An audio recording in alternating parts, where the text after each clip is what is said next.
Hello, hello, hello, bonjour, bonsoir à tous, j'espère que vous allez très bien, que Dieu vous bénisse abondamment. Et je viens vous souhaiter la bienvenue dans la cuisine d'inspiration saveur culinaire. Merci à tous aux abonnés nouveaux, commenciers, aux visiteurs et à ceux qui font un bref passage sur ma chaîne. Soyez tous bénis. Aujourd'hui, je vous apporte ma recette du jour. Au menu, nous aurons le Pengasiu à la sauce chorizo. Une recette simple à faire, simple à réaliser. C'est parti pour la réalisation. C'est parti pour ça.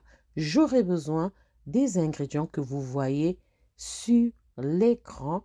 Je vous les présente. Nous aurons besoin du poisson Pengasiu qu'on appelle au Congo-Brazzaville et Congo-Kinshasa, le malangua. Un poisson, moi j'ai pris un poisson Pengasiu. Voilà. Nous aurons besoin de la moitié du chorizo. Si vous aimez le chorizo, vous pouvez en ajouter. J'aurai besoin du sel au gingembre et à la moutarde de chez Épices Saveur Culinaire. J'aurai besoin du sel au paprika fumé, toujours de chez Épices Saveur Culinaire. J'aurai besoin de mon assaisonnement que j'ai mélangé avec les épices africaines. J'aurai besoin aussi d'un peu de poireau. Si vous n'en avez pas, prenez de la ciboule qu'on appelle aussi l'oignon vert. J'aurai besoin d'un oignon. Si vous aimez l'oignon, vous pouvez en rajouter. Voilà, ça, j'aurai besoin de 2 verres d'eau maximum. Et là, je vais assaisonner mon poisson en commençant par l'assaisonnement que j'ai réalisé avec le mélange d'épices africaines. Ensuite, je viens prendre mon sel au paprika fumé. Nous avons 2 variétés, au piment et non pimenté. Ensuite, je viens ajouter mon sel au gingembre et à la moutarde. Si vous n'avez pas tous ces ingrédients-là, assaisonnez selon vos goûts. OK? Assaisonnez selon vos goûts. Utilisez les assaisonnements que vous utilisez quand vous faites la cuisine. Je viens étaler mon assaisonnement sur le poisson.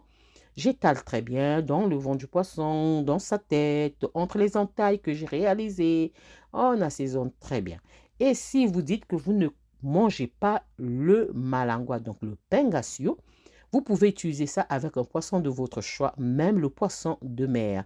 Le poisson de mer, vraiment, ça se marie très bien avec le chorizo, comme le cabillaud, les bars, le poisson qu'on appelle chinchard, quoi encore. Les poissons de mer se marient très bien avec le chorizo, ok?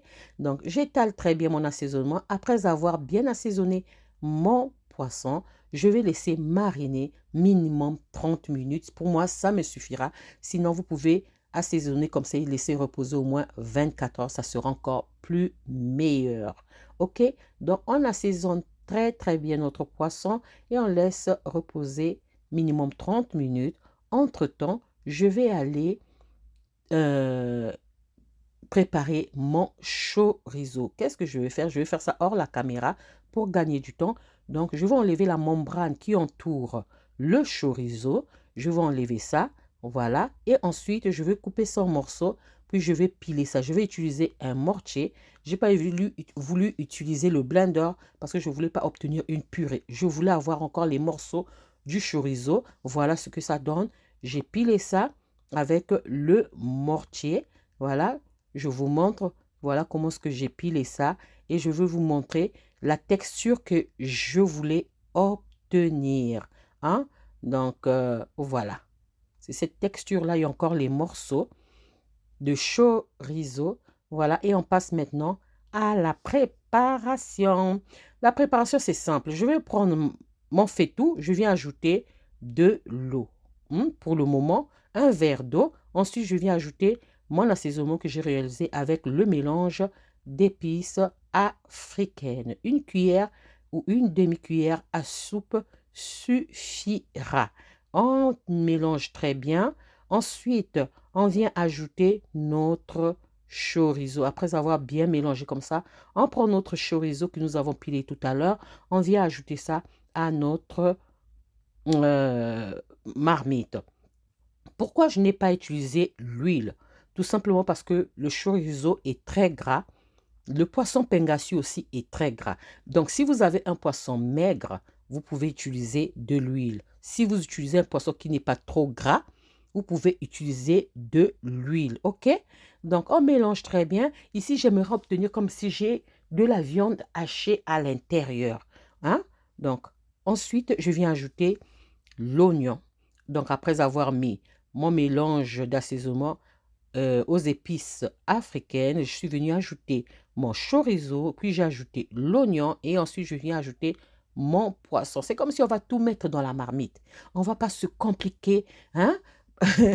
On va pas se compliquer. On va tout mettre dans la marmite. On met notre poisson. Et ensuite, si vous voulez pimenter, vous ajoutez du piment. Vous ajoutez du piment. Moi, je n'avais plus de piment, dommage. Si vous voulez pimenter, vous ajoutez du piment en purée ou le piment entier. OK? Et on va venir couvrir et on va laisser cuire 15 minutes sur feu doux. On baisse totalement le feu sur feu doux 15 minutes. 15 minutes après, voilà ce que ça donne. Pourquoi j'ai mis 15 minutes sur feu doux? Parce que je voulais que le poisson puisse rendre son eau. Quand le poisson rend son eau, puisqu'il y avait déjà encore, j'avais aussi déjà de l'eau, voilà ce que ça donne. Mais si vous dites que moi j'aimerais avoir de la sauce, vous pouvez ajouter un deuxième verre d'eau. Voilà pourquoi j'ai dit 2 verres d'eau. Hein?